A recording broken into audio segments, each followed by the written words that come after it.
Understanding India का ये class number हमारा 4 है, जहाँ पे आप सभी बच्चों को आज की इस वीडियो में 20 एमसीक्यू बताए जाएंगे, जो कि पेपर में आपको देखने को मिलेगा यहाँ से सवाल। और इससे पहले हमने अपने चैनल पे अंडरस्टैंडिंग इंडिया का 3 वीडियोस अपलोड कर दी हैं, जाके उनको देखिए, अपने एग्जाम की अच्छे से तैयारी करिए। बाकी आपको डिस्क्रिप्शन बॉक्स में टेलीग्राम का लिंक, फेसबुक का लिंक, इंस्टाग्राम का लिंक सभी का मिल जाएगा, जहाँ पे आप हमें फॉलो करना कर सकते हैं।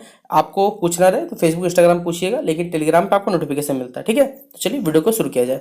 यहाँ पूछा हुआ है कि हाउ मेनी टाइप्स ऑफ पुरुषार्थ। देखिए, पुरुषार्थ के कितने प्रकार होते हैं, ये पूछा गया पहला सवाल। ये सारे के सारे एमसीक्यू बेस्ड सवाल आते हैं आपके सिलेबस के अकॉर्डिंग। तो यहाँ पर पूछा हुआ कितने प्रकार पुरुषार्थ, 1, 2, 3 या फिर 4। देखिए, इस बच्चे ने क्या किया, 3 टिक करके रखा हुआ, और ये गलत है। देखिए, जो पुरुषार्थ होता है बेसिकली वो होता है हमारे पास 4 भाग में इसे बांटा जाता है। ठीक है, एक होता है धर्म होता है हमारे पास, फिर होता है अर्थ होता है, फिर कर्म होता है, फिर मोक्ष के आधार पर। तो पुरुषार्थ को हम लोग दो वैसे 4 भाग में बांटते हैं। तो राइट आंसर क्या हो जाएगा हमारे पास, ऑप्शन नंबर डी हो जाएगा। ठीक है, तो याद रखना क्या क्या, धर्म, अर्थ, कर्म और मोक्ष। ठीक है, अगला सवाल है हमारे पास पूछा हुआ है कि विच वेद। बेसिकली इंग्लिश में देखिए क्या होता है, जब भी कोई चीज पढ़ा तो उसमें लास्ट में पता नहीं ए लगा दिया था। ठीक है, तो यहाँ पर भी वेद को हम तो इंग्लिश में पढ़ने वाले बच्चे क्या पढ़ना पड़ेगा, वेदा पढ़ना पड़ेगा। विच वेदा रिप्रेजेंट म्यूजिक। कौन सा जो वेद है बेसिकली संस्कृत का प्रतिनिधित्व करता है, या फिर कौन सा जो वेद है वो संगीत का बेसिकली संगीत से जुड़ा हुआ है। ऋग्वेद, सामवेद, अर्थवेद या फिर अथर्ववेद या फिर यजुर्वेद। कौन सा वेद है हमारे पास जो कि संगीत से जुड़ा, याद रखिएगा, वो है सामवेद। तो ऑप्शन नंबर क्या हो जाएगा, बी नंबर इसका राइट आंसर हो जाएगा।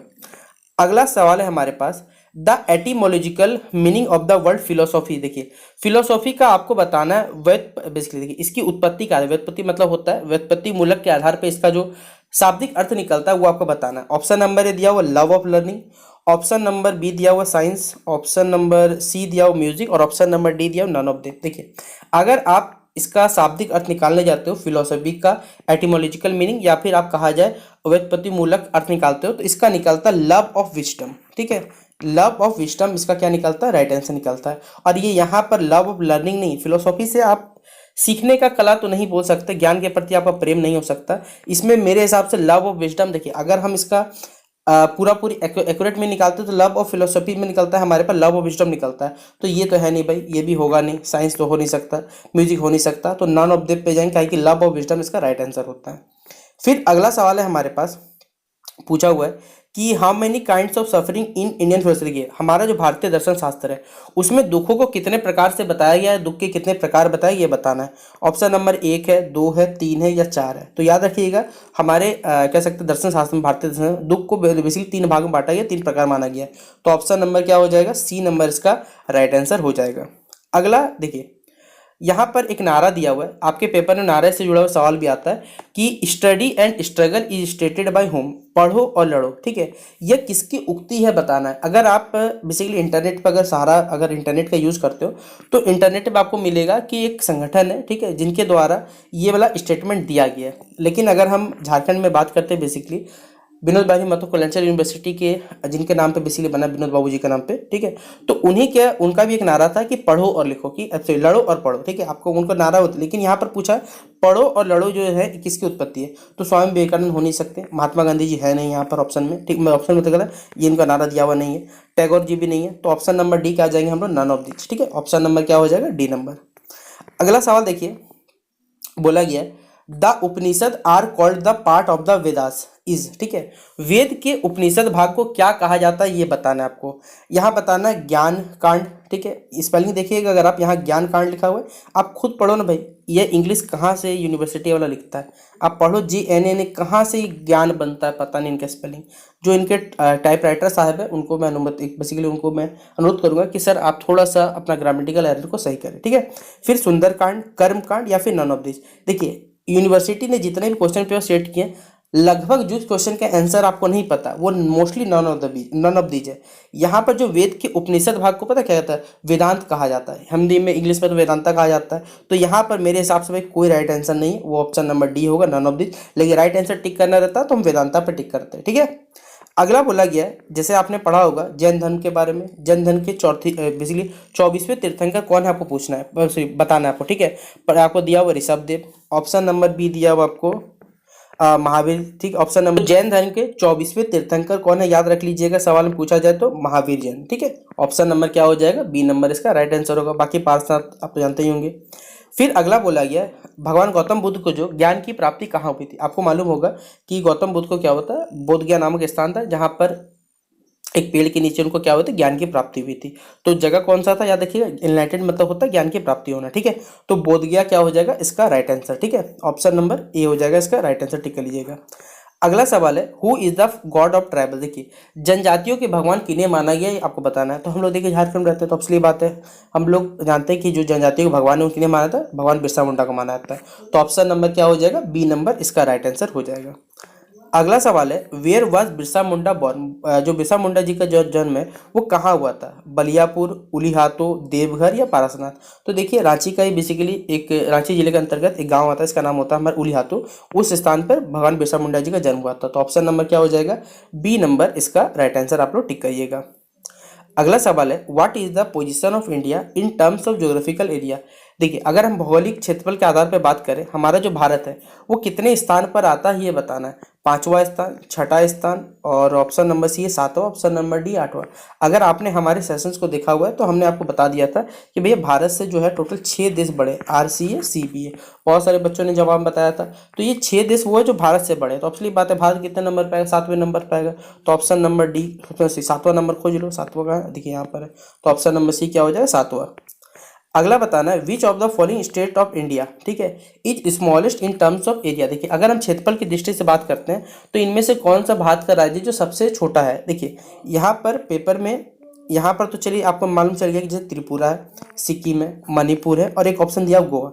आपको खुद पता है भाई, मैप में गोवा देखो उसका ज़्यादा सबसे कम एरिया है। जैसे अगर आप कॉन्टिनेंट की बात करो तो भाई ऑस्ट्रेलिया सबसे छोटा कॉन्टिनेंट में आता है। तो उसी तरह यहाँ गोवा तो आपको चलिए मालूम चला, लेकिन इसके अलावा को अगर ऑप्शन दे देता तो फिर तो बच्चा फंस जाता। क्यों, क्योंकि उसे देखिए हर राज्य का बाउंड्री कितना किलोमीटर का होता है वो एग्जैक्ट याद नहीं हो सकता, ठीक है। आपको पूछ देगा कि भैया सबसे बड़ा क्षेत्रफल की दृष्टि सबसे बड़ा, आपको क्या लगता है कमेंट बॉक्स में बताओ। जैसे यहाँ पर पूछा हुआ था कि क्षेत्रफल की दृष्टि सबसे कौन सा छोटा है, अगर मैं आपसे पूछता कि क्षेत्रफल की दृष्टि से सबसे बड़ा राज्य कौन सा भारत का बताना है, तो चलिए तो कमेंट बॉक्स में बताइए। तो देखते क्या बताते हैं। बहुत सारे बच्चे कंफ्यूज होता है, राजस्थान में, मध्य प्रदेश में, गुजरात में। चलिए कमेंट बॉक्स में आप लोग जवाब बताइए। 3 ऑप्शन दे दिया, ऑप्शन नंबर डी चलिए नॉन ऑफ डी दे दिया। आप लोग बताइए क्या राइट आंसर होना चाहिए, ठीक है।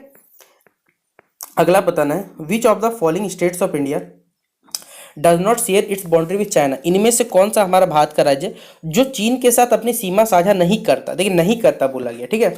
आप खुद सोच लो, अगर मैप देखोगे तो हिमाचल प्रदेश भाई बाउंड्री पहाड़ी इलाका है, तो ऑब्वियसली बात है चाइना के साथ कुछ बाउंड्री शेयर होता है हमारा।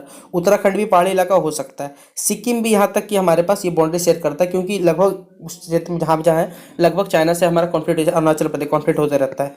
लेकिन नागालैंड जगह देखिएगा मैप में 7 सिस्टर्स में साइड में रहते हुए, ठीक है। तो ये नागालैंड वो राज्य बेसिकली जो चाइना से बाउंड्री शेयर नहीं करता। तो ऑप्शन नंबर डी किसका हो जाएगा राइट आंसर। अगला बताना है which of the following coastal region India receive rainfall from north east monsoon. देखिए इनमें से कौन सा हमारा भारत का बेसिकली तटीय प्रदेश है जो कि उत्तर पूर्वी जब मानसून से क्या होता है वर्षा होती है, यानी जब नॉर्थ ईस्ट का बेसिकली मानसून आता है तो यहाँ पर उन पर वर्षा होती है, बताना है। तो ऑप्शन नंबर ए दिया हुआ आपको Malabar coast, option number B दिया हो Gujarat coast, option number C दिया हो कोरोमंडल का कोस्ट, और ऑप्शन नंबर डी दिया कोंकण कोस्ट। तो देखिए नॉर्थ ईस्ट मानसून से जो बरसात होती है वो होती है कोरोमंडल कोस्ट पे, यानी ऑप्शन नंबर क्या हो जाएगा, सी नंबर इसका राइट आंसर होगा। फिर अगला बताना है the highest peak of K2। देखिए जो कारा बेसिकली K2 मतलब होता है काराकोरम, ठीक है, इसका शॉर्ट नाम है। ये कौन से हिमालयन रीजन में आता है, तो भाई काराकोरम में ही आता है। K2 का शॉर्ट नेम है, या फिर आप काराकोरम याद कर लेना। ऑप्शन नंबर बी क्या हो जाएगा इसका राइट आंसर। अगला सवाल है which of the following rivers of India flows through rift valley. देखिए इनमें से कौन सा हमारे पास भारत की नदी है बेसिकली बताना है कि जो कि भ्रंश घाटी से होकर बहती है। अब यहाँ पर महानदी ऑप्शन दिया हुआ है, सोनरेखा नदी, नर्मदा नदी या फिर कावेरी। देखिए 2 नदी का नाम आपको याद रखना है जो कि रिफ्ट वैली या फिर भ्रंश घाटी से गुजरती है। एक का नाम है नर्मदा, एक का नाम है तापी। तो तापी तो ऑप्शन दिया हुआ है नहीं, तो सोचना क्या। तो ऑप्शन नंबर क्या हो जाएगा हमारे पास, सी नंबर इसका राइट आंसर होगा। फिर अगला बताना है हमारे पास है कि maximum area of tidal forest is found. देखिए ज्वारीय वनों का सर्वाधिक जो क्षेत्रफल है वो कहाँ मिलता है हमें, वेस्ट बंगाल में, या फिर ऑप्शन नंबर बी है आंध्र प्रदेश, ऑप्शन नंबर सी है Gujarat, option number D Tamil Nadu. तो इनमें से कौन सा बेसिकली हमारे भारत का राज्य है जहाँ पर क्या होता है मैक्सिमम एरिया, जो एरिया है बेसिकली ज्वारीय वनों का टाइडल फॉरेस्ट सबसे एरिया है, तो वो वेस्ट बंगाल, पश्चिम बंगाल, ठीक है। तो ऑप्शन नंबर क्या हो जाएगा, ए नंबर इसका राइट आंसर होगा। अगला सवाल है विच सॉइल हैज़ मैक्सिमम आयरन। अच्छा देखिए, इनमें से कौन सा बिसिल मिट्टी है जिसमें क्या है, लौह तत्व यानी आयरन कंटेंट सबसे ज़्यादा पाया जाता है। आपको मालूम है रेड सॉइल में क्या जाता है, बहुत ज़्यादा पाया जाता है। रेड सॉइल या फिर लेटराइट सॉइल, दो सॉइल होते हैं जिनमें क्या होता है, जो आयरन पार्टिकल्स है वो सबसे ज़्यादा पाया जाता है। डेजर्ट हो नहीं सकता, एल्युवियल हो गया नहीं, पॉडजोइक हो नहीं सकता, हमारे पास एक ही बचता है लेटराइट या तो रेड सॉइल। तो ऑप्शन नंबर क्या हो जाएगा, यहाँ लेटराइट मिला हुआ है तो ऑप्शन नंबर डी टिक कर लेंगे इसका सही जवाब।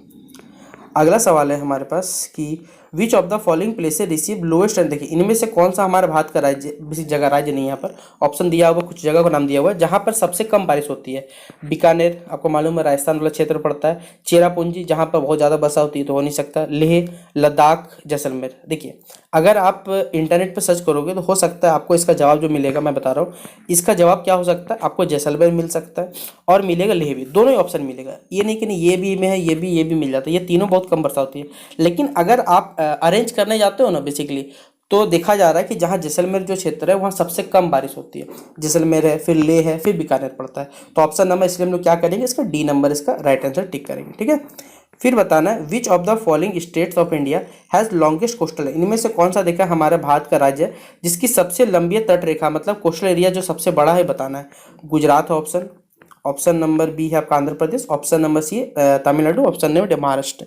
देखिए तो राइट आंसर क्या हो जाएगा हमारे पास, इसका हो जाएगा गुजरात। ऑप्शन नंबर क्या होगा। अब याद रखिए जिससे सबसे ज़्यादा आपको लगता है मछली प्रोडक्शन जो होता है, मतलब फिश प्रोडक्शन या फिर फिश जो पकड़ा जाता है, आपको लगता है ये भैया चेन्नई से पकड़ा जाता है, लेकिन गलत है। वो भी गुजरात से निकाला जाता है। ठीक है, गुजरात के लोग भले नॉनवेज नहीं खाते लेकिन वहाँ से सप्लाई जरूर होता है। तो ऑप्शन नंबर क्या हो जाएगा, ए नंबर इसका राइट आंसर, याद रखिएगा। अगला सवाल है ancient Indian history was created by. प्राचीन जो हमारा भारतीय इतिहास है उसका निर्माण किया गया था किस आधार पर। हमारा जो मान लीजिए एंशियंट इंडियन हिस्ट्री बना है वो किस आधार पर बना है, क्या हमारे पास मतलब किस प्रूफ के आधार पर बनाया था।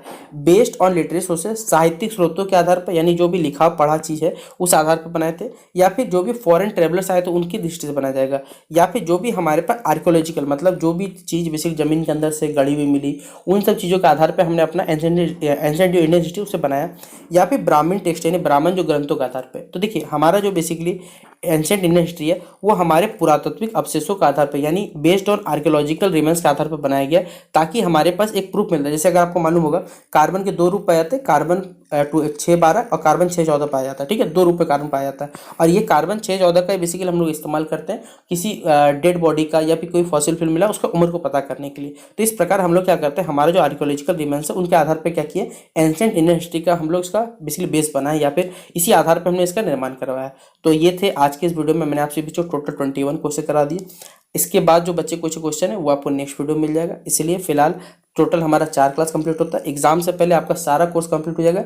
आपको हमारे चैनल पे प्लेलिस्ट बना हुआ है, सारे वीडियो देख डालिए, एग्जाम अच्छा से जाएगा आपका। और जो भी पेपर पढ़ना है, मेजर माइनर एमडी सब पढ़ा हुआ है, जाके देखो, एग्जाम की मस्त तैयारी करो। तो चलिए मिलते हैं नेक्स्ट वीडियो पे, तब तक के लिए जय हिंद और जय भारत।